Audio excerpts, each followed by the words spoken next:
Ja ku është ai tjetri? Tiranës Dem Babaden. Ja ku është atje?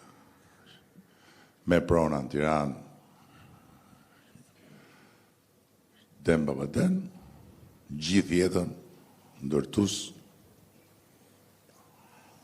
demokrat tjetër, Avenir Kika, gjithë demokratë, gjithë.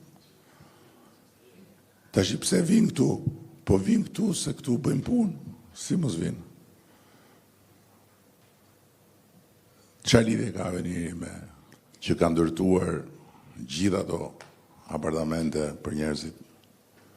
Edhe në gjitha këto apartamente jetojnë njerëz, nuk jetojnë pastrus parash. Gjithë kjo rrit ekonominë. Si e kemi filluar me 300-400 milion euro investimet huaja dhe sot jemi mbi 1.5 miliard. Në vit, mbi 1.5 miliard në vit investimet të huaja. Si na erdhi dita që të huajt të vinë dhe të blejnë këtu në Shqipëri dhe do blejnë